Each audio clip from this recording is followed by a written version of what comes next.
हमें सबसे पहले समझना होगा कि भगवान कौन होता है, क्योंकि हिंदुओं के लिए तो भगवान सब कुछ है। वो पत्थर को भी भगवान कहते हैं, पेड़ को भी कहते हैं, वायु को भी कहते हैं। लेकिन यहाँ पर आपको ये समझना चाहिए कि भगवान तुल्य बहुत ढेर सारी चीज़ें हैं, लेकिन उनके आगे देव लगाया जाता है। जैसे भगवान तुल्य इंद्र हैं, लेकिन वो इंद्र देव हैं।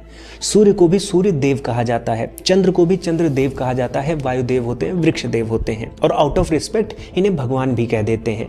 लेकिन जब बात आती है श्री राम जी की, श्री कृष्ण जी की, तो आप देखिए कि इन्हें राम देव या कृष्ण देव नहीं कहा जाता, इन्हें भगवान श्री राम या भगवान श्री कृष्ण ही कहते हैं। क्यों? क्योंकि जो देव शब्द है वो संस्कृत के दिव धातु से आया है, जिसका अर्थ होता है प्रकाश देना, सपोर्ट करना, जीवन देना, या कुछ भी ऐसा करना जो जीवन को बनाए रखने में कंट्रीब्यूट करता हो। तो चूंकि सूर्य हमें ऊर्जा देते हैं, वायु ऑक्सीजन देती है, वाटर से जीवन चलता है, वृक्ष हमें अन्न देता है, तो इसलिए हम इन सबको देव कहते हैं, लेकिन भगवान नहीं कहते। तो भगवान क्या है इसको भी समझते हैं, और इसके लिए हिंदुओं के एक पवित्र ग्रंथ विष्णु पुराण को देखना पड़ेगा। और विष्णु पुराण में कहा गया है कि जो व्यक्ति उत्पत्ति और प्रलय इन दोनों से परिचित हो और धर्म और वैराग्य से परिपूर्ण होकर कुछ विशेष गुणों को धारण करता हो तो उसे भगवान कहते हैं। और ये विशेष गुण कौन से हैं?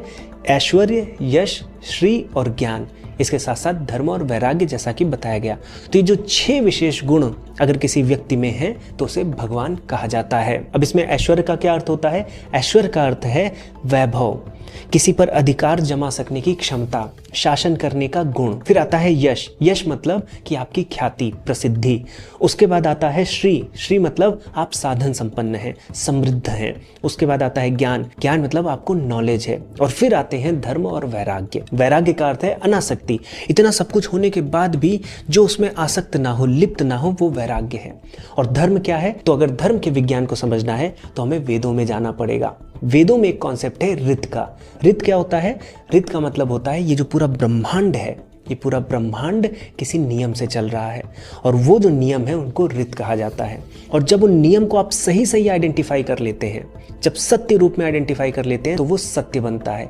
और जब उस सत्य को आप अपने जीवन में उतार लेते हैं, आपका हर एक एक्शन प्रकृति के अनुसार होता है, तब आप धर्म से परिपूर्ण हो जाते हैं।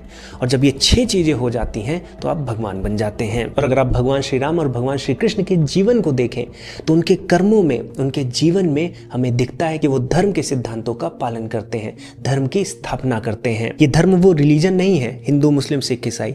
ये धर्म वो कॉस्मिक ऑर्डर है जिसको वो सोसाइटी में, जिसको वो समाज में स्थापित करते हैं।